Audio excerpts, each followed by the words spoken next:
Mbote bande konangai na pesi bino mbote ngande kona bino maître de Limontululu kaka nde na epsara bino ki à chaque fois que situation ko se présenter ou soit actualité ko senga na intervenir na koya ko intervenir. Merci mingi na intérêt bozali ko pesa na ba vidéo na ngana zali ko poster na kati ya compte na ngai DLM Douli DLM Lulu TV. Merci. Et aussi vous s'abonner. Donc c'est pas ya batu vous s'abonner. Vous senga pe pa batu nyonso oyo bazali nanu abonné te ba s'abonner. Vous le capez vous tala ba vidéo na ngaya kala. Vous me capez ko aimer yango et finalement après vous pesa ngai ba comment on dit vous pesa nga ba remarque na bino ko finga te mais ko pesa ba remarque olinga opinion na nga olinga yango te pesa ngai na ibake mais muto azali ko landa ngai pe azali ko pesa une certaine attention na makambo ngana azali ko sala ezali eloko na bandi na 2018 te ezali eloko na bandi na 2023 te mais ezali eloko na bandi banda kala bato bayibinga bayibike c'est banda ba 2010 to banda ki déjà ko sala militantisme ya ko pesa ka makanisi oto zalaki na yango ba télévision na ba radio. Donc ce n'est pas une chose ikoyeko surprendre bato mususu lelo iza banda kala na witali timing. J'ai noté que bato bayibisi ngai na sala mingi ba 1 heure du temps parce que je faisais plus de temps ils arrosent bato mingi be temps na pesa mingi entre 25 et si c'est trop c'est 30 minutes mais en tout cas nazala na fourchette entre 20 na 25 minutes. Je vais faire en sorte que nazala na katikati wana pour permettre à ce que bino nyonso bolanda lelo na nina lobelani lelo nazali komi tout na question moko. Est-ce que Vital Kamerhe économiste professeur Vital Kamerhe économiste azali kotangisa ba juriste mususu droit? Question na mituni angwana na nina répondre yango. Est-ce que Vital Kamerhe économiste ou azali professeur azali pe président de l'Assemblée nationale actuellement, est-ce que azali kotangisa batu mususu droit ba juriste mususu droit? Nena meka ko répondre à la question. Situation yako se passer zali lettre oyo yakomaki akosenge pa ya cour constitutionnelle ayebana ko senga autorisation et pas na ye Assemblée nationale pour na ko lever immunité ya Matata Ponyo. Batu bakoyeba ke discussion oyo Matata Ponyo ebandaki epa ya la cour constitutionnelle dans le président Kalouba. Nous avons tous été surpris Yagomona président Kalouba arrêt au Barandaki que la cour constitutionnelle s'est déclarée incompétente pour la sa premier ministre Yakala. Et puis ndenge oyo balevaki immunité à Matata Ponyo, il va expliquer ça devant même la cour. Il va dire que ezalaki suite à rendez-vous azalaki nango rencontre azalaki na mona bureau ya Sénat place basololaki na Bahati président Sénat kala basololaki ndenge basololaki na Bahati na ndenge salamaki après azalaki étonné parce que devant lui Bahati va lui dire que a préparé ba défense na ye. C'est comme si Sénat zalaki prêté ya ko autoriser lever ba immunité na ye Sénat zalaki prêté. Mais fort malheureusement Matata va nous dire que ezalaki na kati ya mutuka na ye nde azalaki informé que Sénat élevé ba immunité na ye que la cour constitutionnelle akosambisa ye. Et cour nyonso ezalaka avant ebanda kosambisa mutu atalaka compétence na ye. Dans haute cour, la cour constitutionnelle etalaki compétence na ye ayebaki na komiloba ye moko la haute cour. Je vous rappelle, ezalaki période du président Kalouba, un grand juriste aussi, il va dire que la cour n'est pas compétente pour la ministre, premier ministre Yakala. Biso comme tous a battu à battuté, comme tous a ranasima sécurité, tous a ranasima kabilate, tous a ranasima science, nous avons dit que la cour s'est trompée. Et nous avons démontré comment est-ce que la cour s'est trompée, qui n'a s'est déclarée incompétente. Il fallait asambisa Matata Ponyo. Ndenge ba memaki Matata Ponyo liboso na ye, il fallait asambisa ye parce que Matata Ponyo to démontrer qu'il azalaki réellement justiciable en tant que premier ministre à Kala, azalaki justiciable devant cette cour, n'a pas fait aux azalaki commis, n'est-ce pas, la période où azalaki premier ministre. Et nous avons démontré pour dire que nakati ya article ezali koloba ke bakoki kosambisa premier ministre na président ya sika liboso ya cour, c'est-à-dire au article elobi ke président na premier ministre bazali justiciable devant la cour constitutionnelle. Kaka un article on epesi deux possibilités ya koloba boy. Le président de la République et le premier ministre bazali justiciable na exercice ya fonction na bango. Donc quand on dit dans l'exercice dans leur fonction, nous avons démontré que c'est le président actuel, c'est le premier ministre actuel. Mais quand on parle le premier ministre, le président de la République et le premier ministre sont justiciables à l'occasion, ils ont des balobi dans l'exercice de la fonction et puis balobi à l'occasion de l'exercice des fonctions. Moutou aza maïla vous comprendre qu'ils ont des tendances bafongoli, ils ont des branches bafongoli. Alors il y a une question que la Cour constitutionnelle a saisi Matata Ponyo tant ba tikile Matata Ponyo a sambisaye pour la makambo ya bukanga lonzo tant Matata Ponyo azalaki premier ministre. Nous avons aussi démontré pour dire qu'on ne peut pas comprendre dans une république sous ce soleil motomoko azanga juge naturel, azanga juge compétent. Tant que principe nyon sur droit ezali ko reconnaître que biso nyon so tozali égaux liboso ba so mbeko. Tu peux avoir ce que nous appelons humilité, humilité ezali na niveau parlementaire, ou kozana na ba privilège. Privilège à poursuite, oui, et oui, vous n'avez pas à moutou. Mais privilège, ezali signe ya impunité, ezali signe pezolo la moutuna poursuite, non. Ezo pesoka moi, ta moko, moi possibilité moko, yako kanga maloko la moutou nyon soit kanga makate. On ne peut pas commencer à tolérer que les chefs de l'État soient arrêtés comme un bon citoyen, non. Ça va créer l'instabilité politique. Yango ba pesi bango, ba une certaine immunité à Robaki. Yé pour n'ako kangaye, faut bosser la boy, faut bosser la boy.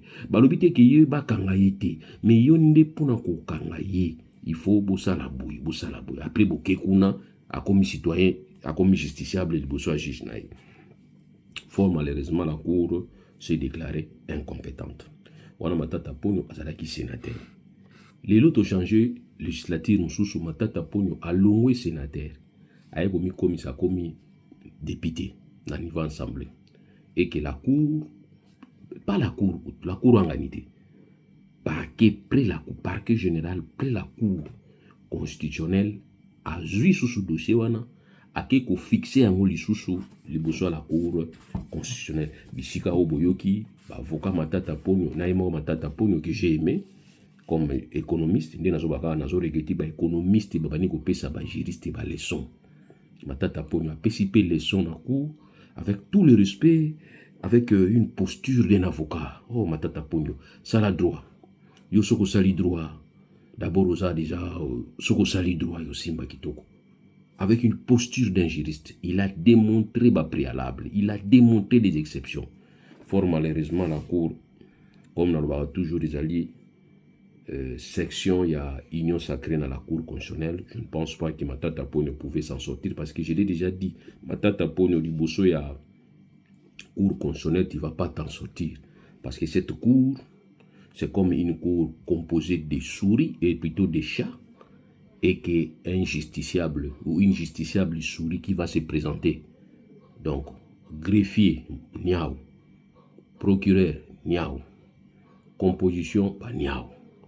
Public beko assister wana banyao mpuku imo kwa yiko mitika na tribunal wana ono na yako funda nyao. Donc tala sori ya mpuku wana liboso ya situation ongana décrire. Donc Matata Ponyo, moi personnellement j'ai soutenu qu'il est en cours et le baki aza incompétente. J'ai regretté, j'ai dit que tu devrais répondre parce que tu étais une autorité transversale, tu étais là où on pouvait empêcher que Mouyibi Salamate. Donc même si toi tu n'avais pas volé, mais du moins tu as permis, et par ta négligence, Mongi Bungaki, ceux qui t'ont dit qu'ils allaient yoté. Donc par négligence, là aussi il faut répondre. Ceux qui par hasard va confirmer qu'ils allaient yo, eh bien il faut répondre. fonction yo utilisaki comme premier ministre ezopesa yo immunité te ezopesa yo impunité te. Il faut répondre biso toujours bango banda makambo ebandaki ti siku toujours changer te Matata Ponyo doit répondre.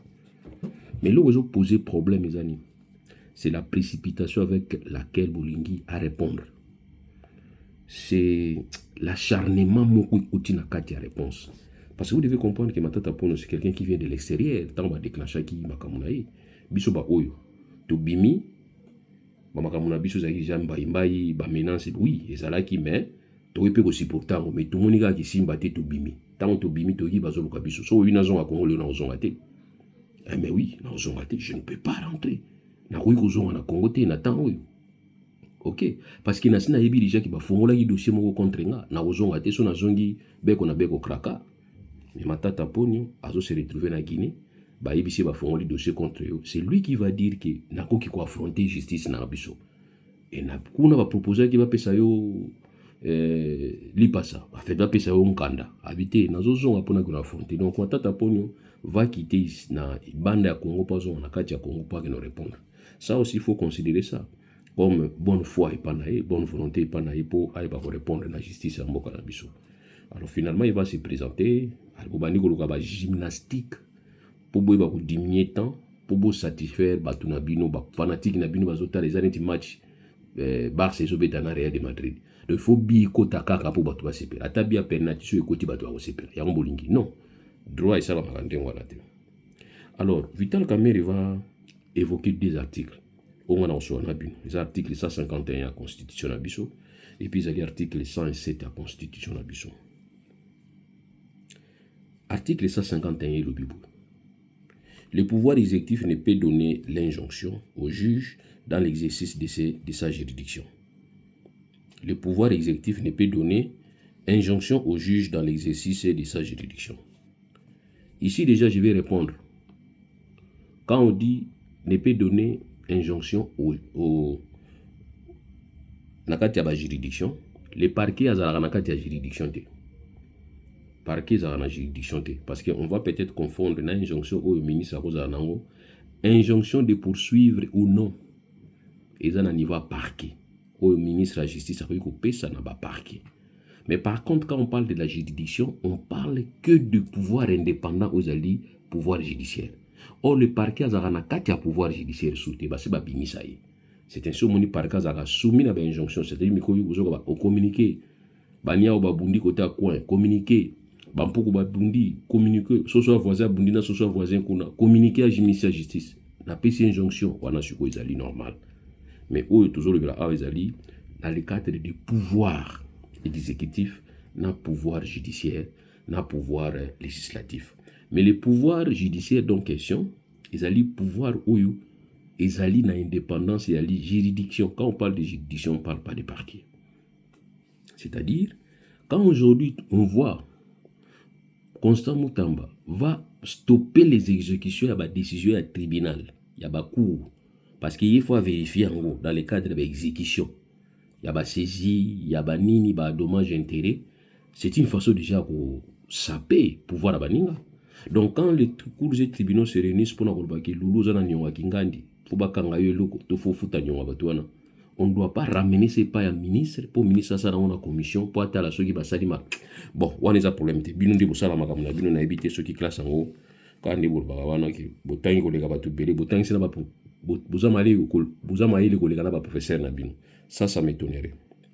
Donc, je dis ici que quand vous dites que le pouvoir législatif ne peut pas statuer sur les différents juridictionnels, ni modifier une décision de justice, ni s'opposer à son exécution. Ça, c'est au niveau, il y a pouvoir législatif.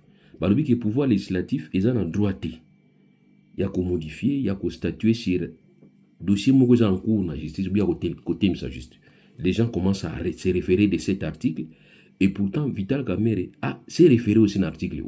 Alors, bien que sous réserve de l'article, il y a aussi d'autres dispositions qui doivent s'appliquer. Dans la disposition où il fallait s'appliquer, ils allaient article 107. Article 107, il fallait s'appliquer. Le droit pour comprendre, comprendre phrase, comprendre chapitre, comprendre branche, comprendre option mais il faut comprendre droit la généralité nango. So ozoluka réponse ya question économique to bien droit économique muso komona ngo na droit administratif. Alors so yo zaka kotanga ba livre ya droit économique otanga na ba livre ya droit administratif te, tu risques de croire que oyo moni na miso na yo na droit économique solution yango wana te. Et kangama to baka droit is a vaste forêt o ezali qu'il faut tambola pour découvrir biloko muso ya bimona mona.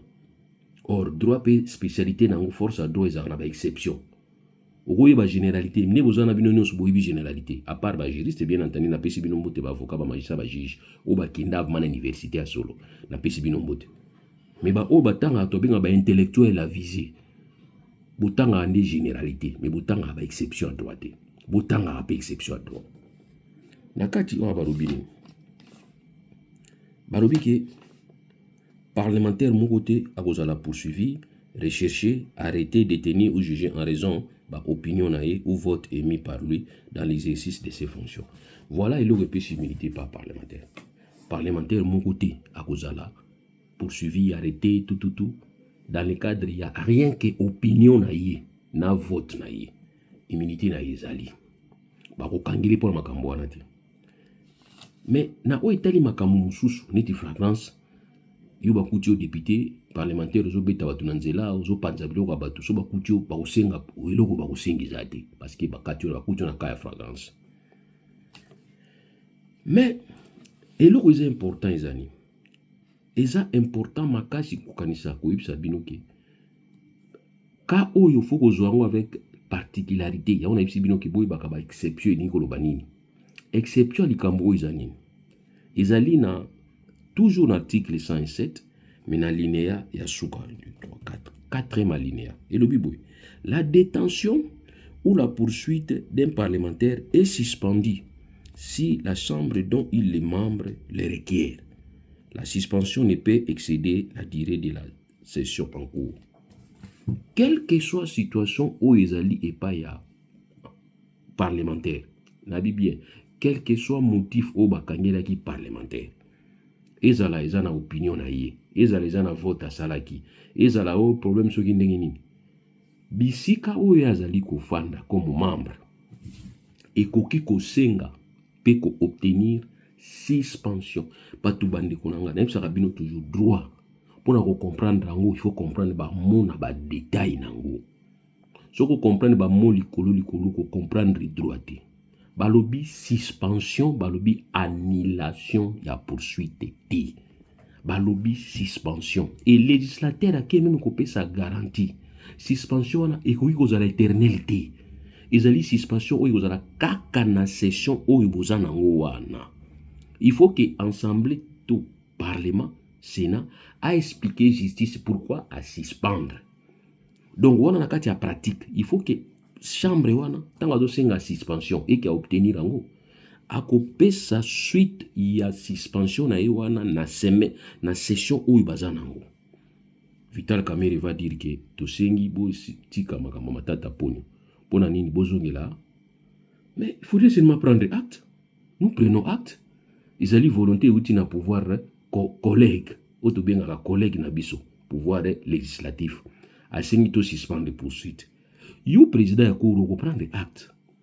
Oko évoquer même article oyo obi que nous prenons acte ya demande na yo. Selon l'article 107 et lobi que soki bosengi ngai na kopesa bino na ko prendre acte ya suspension. Ale to katina no poursuite bino bo examiner et puis bo ebisa biso motif nini bolingi bo suspendaki yango et puis maintenant qu'est-ce que nous devons faire pour la suite parce que mutuana il faut répondre. Qu'est-ce qui est grave? Nini za pasi bandeko nanga ba vantar oyo nini za pasi ba orgueilleux oyo eloko nini za difficile pour na comprendre. On ne les soustrait pas, bazo soustraire yete mais c'est une forme où le législateur a prévoir yemoko législateur a on a souka na tel article 7 et souki ka wana ou il andi article 8 mais l'article 7 ba pesi motivation même explication à suspension. Moi j'aurais préféré que la détention ou la poursuite d'un parlementaire est suspendue si la chambre dont il est membre les requiert. La suspension ne peut excéder la durée de la session en cours parce que ngai législateur na lobi bona à l'obité. Prenez acte. Monsieur le président de la Cour, Vie Kamuleta, je vous dis, c'est toi la Cour, à faire même des autobenga kaba, arrêt des principes. Batufo ba arrêt des principes, et Nikoloba, nini. L'arrêt des principes, et Nikoloba ki, ba, ils ont une force, valeur jurisprudentielle, c'est-à-dire, ils ont arrêt où ils ont rendu par la dernière Cour. Ce qui situation moko il s'est posé ou peut-être loi ils ont qui clarité ou soit ou loi à loba qui malamoté ils ont dit ba au magistrat wana ba fanda na cour ba sangani ba ngonyo so ba étudier dossier ba rendre arrêt ba lobi ki tala arrêt to pesi yango par rapport à situation wana pour permettre ba juge ya se ba na kolanda comme référence pinga jurisprudence c'est-à-dire une forte valeur jurisprudentielle arrêt des principes zo arrêt des principes na likama matata ponyo. Nous avons dit que la Cour constitutionnelle a fait une grosse erreur, période de président Kalouba. Il y a Kalouba qui m'a tapé justifiable. Nous avons dit que c'était faux. Maintenant, il faudrait que la Cour puisse seulement réexaminer Arena et Wana Zoa qui pona incompatibilité, incompatibilité, ce qui n'a ni incompétence na ye. Il va couper ça maintenant ligne pour permettre à ce que Batouba se référer à la ligne Wana. Tout le monde sera à l'aise. Mais l'arrêt Ewana est arrêt de principe est. La Cour va maintenant commencer à régiger son propre arrêt Oya Randaki. Vous allez me dire que Zalaki Kamuleta. J'ai dit que non, il y a continuité. Kamuleta n'est qu'une personne qui va passer. Les hommes passent, les institutions restent. Pour nous, nous voyons la Cour. La décision au Kasavo Bazouaki. Surtout au Bango Lelo. Toujours attaqué en tout, toujours à Kolobela, Toubanin. Toujours comme la présidente Lelo Tourobisen. Président, votre décision, votre ordonnance. Telle que prise en 1960, en 1961. Tu sais que dans la période où on a été président, oui, c'est moi, maintenant c'est lui à répondre à la décision. La Cour doit commencer par examiner. Tant que ça qui est préalable, il était question que la Cour se prononce. Ou bien soit en arrêté à la zone, bien tout le monde, puisque vous allez et puis finalement vous allez dire que oh non, vous va gérer, non. Vous allez débrouiller autour maintenant et pas politicien. Au benga conseiller spécial chef d'état ko benga na téléphone abani ko gangela yo ba politicien bana ba benga bino gangela bino ba parti au pouvoir. Voilà comment est-ce que vous vous comportez. Mais ba dossier mususu légal tango Kabila c'était comme ça. C'est le conseiller chef de l'état mutazala qui champion ko benga ba magistrat ko gangela machine na téléphone. Alors maintenant indépendance izate, liberté ko pesa auto ko pesa izate. Vous allez commencer maintenant à vous positionner pour dire que bisoté batindika biso. Non, prenez quand même le courage. Donc moi je pense que dans Matata Ponyo, les gens doivent comprendre que Matata Ponyo, il faut à répondre. On a le toujours. Ce qui Matata Ponyo à répondre période OT et que tu sais qu'il y a long way et que biso bakimi côté que tu comme la possibilité aux gens à Bamboka. La raison de la musa nangia qui avocat. Jour na koyoka audience à Matata Ponyo, na ko sangisa ba société civile nyonso, ngana kozala avocat ya parti civile, na ko réclamer Matata Ponyo mbongo ya wana ya Bukanga Lunzu, yom tozayi premier ministre. Nani aliaki na ba master na ba complice ba co-auteur ba bobi mabozo mbongo wana bozo ngisa. Et vous allez ka Matata Ponyo te. Et vous allez ya Kazadi. Nani Nicolas Kazadi. Et vous allez makamba carte électeur.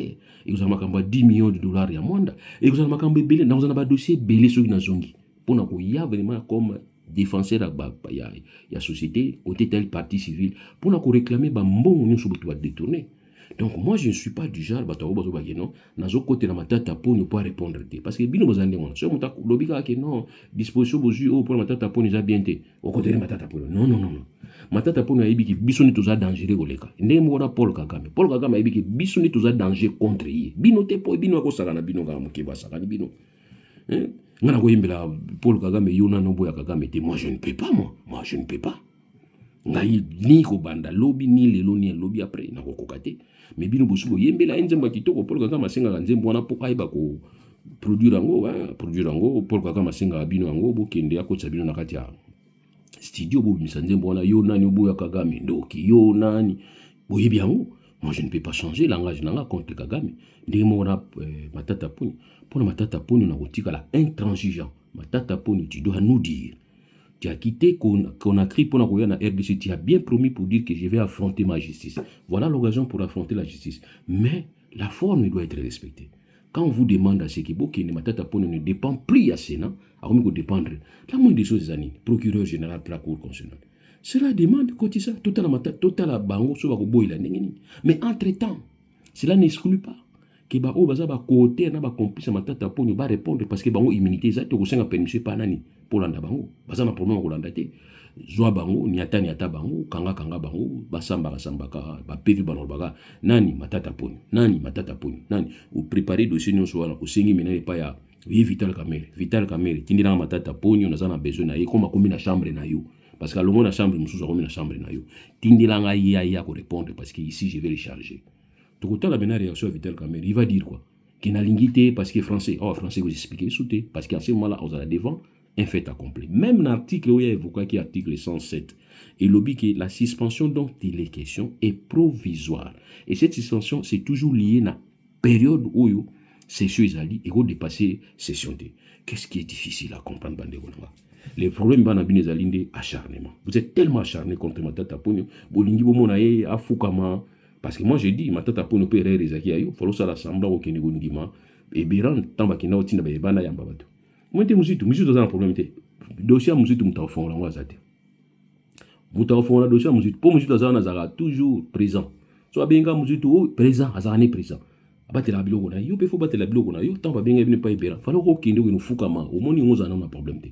Parce que batu nyonso bakenda kofuka mapana bango même pas Kabila soki fuka mapana ye tango bazali ko sala makambo na bango ozala problème te. Donc je voudrais vous dire tout simplement que Matata Ponyo doit répondre. Matata Ponyo okitaki konaki poya na Congo pour na répondre. Pesa biso plaisir de répondre. Mais les pauvres ne peuvent pas répondre. Ou soit je demande à Matata Ponyo à renoncer carrément à immunité na mais je sais que il sera toujours poursuivi et il va être arrêté. Na suksi wana 30 minutes ya ngozo koka. Pona loba kaka na likamo wa point ya mukena ngoloba. Kozala juriste, kozana ba diplôme mingi, kokoma ba livre belé, mutamba epesio makanisa okansate koza maile na ba point nyonso. Nde tozala na droit, so yo osamba. Nous avons vu que ba défenseur judiciaire peut allier avocat na liboso ya juge. To mona pe ba défenseur judiciaire na ba tonier mususu na dossier batoni atomboki. To so mona défenseur judiciaire mais liboso a batoni atomboki parce qu'il a contré. Donc droit est tellement compliqué que kokansate kozana maîtrise na à 100%. C'est ainsi qu'il faut toujours une moins élégance. Tant on niveau poursuivre le Kabila, et aussi, il faut y avoir le colonie no kende ko tia le colonayo. Parce qu'on dit toujours à latin, on a à latin bien naza scientifique, monta droit, babé on naza monta maths physique, balobi spécialia generalibus déroga. C'est-à-dire la loi spéciale déroge à la loi générale. La loi spéciale déroge à la loi générale. Quand vous voulez considérer Kabila, régler les cas Kabila, il faudrait vous poser la question, faudrait-il régler ces cas par rapport à la loi générale, mais par rapport à la loi spéciale? Quand vous allez me renvoyer dans la Constitution va prévoir, la Constitution prévoit pour dire que na Oezali sénateur, les anciens présidents de la République élus sont de droit sénateur à vie. Ça, c'est la généralité. Et la Constitution peut s'arrêter sur la grande ligne. Quitte à bino moko la loi, et vous permettre bino, vous ne se comporter. Dans l'article 104A, il y a deux catégories de sénateurs. Sénateur à l'Ibosu Zanani. Le membre du Sénat porte le titre de sénateur. D. Mibale. Le sénateur représente sa province, mais son mandat est national. Sénateur a représenté la province naïe. Et mandat naïe est national. Kabila province naïe a représenté zani, pas comme sénateur. Mutamba ya fanda uluba, oyo kanga. Kabila, pas comme sénateur, obachaye na constitution. Province où yazo représenté, ye Kabila, pas comme sénateur. Azo bipa nani, province ni. Les candidats sénateurs sont représentés par des partis politiques ou par des regroupements politiques. Ils peuvent aussi se présenter en indépendant. Vous allez me dire peut-être Kabila se présente en indépendant. Est-ce que Kabila se présente qui? Nanga yum tozaye kuna comme sénateur ina ko yamba ba boyamba ki candidature Kabila biki kazaya sénateur indépendant. Ah, bandi wonanga. Ils ont maïli goulé comme ça zoba ou bien comment? Moi je dis ça. Il y a des gens bah maïli makacha comme zoba parce que makambo mina mutu ils ont sénateur qui zonzou. Donc Kabila n'est pas un sénateur comme autre sénateur. Kabila est sénateur par une loi spéciale. Or, cette loi spéciale, c'est cette loi qui va répondre à mandat sénatorial à Kabila. Et ça loi Or, dans cette loi, comme si Kabila oyo loi spéciale oyo tobi ke awa ba prévoir yango te ba ko prévoir yango. Vous savez qui a fait ça? Mutinga. Je ne sais pas si Mutinga est avocat ou bien juriste, je ne sais pas. On a vu qu'il vient dans un journaliste. Peut-être pas ça la formation à droit. C'est pour vous dire tout simplement que mibeko nyonso tozana ngo ezaka ba juriste te basala ngo. Mais ceux qui sont la facilité, c'est parce qu'ils reconnaissent en nous cette valeur et à cause de l'interprétation. Raison pour laquelle Moni Bazo renvoyé Bisson à niveau à cour constitutionnel pour nous aller. C'est la seule cour qui peut faire l'interprétation d'une loi. Parce que là-bas, c'est composé que de juristes. Et à niveau de cours et tribunaux pour nous avoir des litiges, pour nous avoir ça. Bangote basala ka mibeko. Mibeko vous n'avez pas parlementaire. Et yes, vous pas ba juriste, vous pas appliquer n'engue ba parlementaire basengi. Ba juge ba tout bien que ba ça ba interprétation. Alors nous aujourd'hui les juristes, nous devons être en mesure au-dessus à la faculté pour nous expliquer mibeko. Mais surtout comme qu'on s'embrouille pour ani parce que toujours défendre politique moko boye. On se pèle ça batu moko boye. C'est regrettable Mutamba. Mutamba oza mayele makasi, oza na zo baté na makambo yo sala sur le terrain. Oza na ba charnement. Kabila peut répondre. Parce que il est citoyen comme tout le monde. Mais Kabila va obtenir par la fonction qu'il avait occupée à obtenir moi statut moko particulier. Statut particulier wana ezali ko exempté yete pas à la poursuivité. À cause de la poursuivi kaka soki bo respecter statut ya oyo ya kominango. Or ye azana deux voies ya poursuite. Toko poursuivre Kabila côté ya sénateur, toko poursuivre Kabila côté ya président ya Kala. Or, na côté tel côté sénateur, la loi demande à ce qu'il faut se conformer par rapport à règlement d'intérêt et à Sénat. Si vous êtes incapable de respecter la procédure, pour saisir la chambre et à dépendre. Mais pourquoi vous saisir alors chambre ou le Kabila à dépendre? Vous saisir la chambre et pas. Une chose reste égale par ailleurs. C'est ce qu'on vous demande aussi pour la matatapoune. Allez saisir, vous nous saisir chambre oui à la chambre de député, à la chambre sur la sénateur. Quoi de plus facile? Donc, je répète, la loi spéciale déroge à la loi générale. Kabila est sénateur par une loi spéciale. Parce que lui, mandat naya sénateur, il a dit qu'on représentait c'est la représentation d'aucune province. Mais par contre, le mandat naya sénateur, il a dit qu'on a reposé par son statut à président Akala. Or, pendant qu'on lande la président Akala, il y a déjà une loi spéciale où ils allaient bien tailler au cours constitutionnel indima. Loi wana o mutinga salaki mutinga za mutambate. Aza juriste en tout cas na éviter so yve mutinga za juriste bolimbi sanga peut-être ngana zo yibate. Mais mutinga a posa loi wana, loi ngo yango nde faut tout salela. Nga bien que na ninga nga loi wana te, mais yango ndeza. Merci beaucoup. Tosiki wana. Vital Kamerhe, professeur Vital Kamerhe, professeur économie. Vraiment, félicitations au TI bâti que juriste et moussous. Les juristes, nous devons nous comporter comme un prophète Nangomba, dans la Israël. Prophète Anangomba. Roi a difficulté à Mati Nangomba. Des mots juristes. Tout le monde a mis sala, tout le monde a salarate. Comme ça, ils ont été interprète, pas prophète. Mais aujourd'hui, c'est regrettable. Ils ont marre makasi. La Sina Ibsa Bino Jaba dérapage à Petit Nabiso. Président Lobike, Bakuluna, Baké Kane makasi c'est tout sentir bakon ba bâtisseur, ba musala ba ban, félicitations, tout continuer la politique. Yo bimi na cadre moko ya nini? Oh non, Bakuluna foka to boma bango. Oh ba 2 fois 2 fois ba 2, ba 4 fois 4 ba 4. Na bité busuka wapi na makamba 2 fois 2 fois 4, 4 fois 4 5, 5 fois 5 6. Na bité busuka wapi. Na éviter ou bien soit aux yeux politiques moi au distraire batu na ba annonce na yo bidon na éviter bon allez merci au revoir.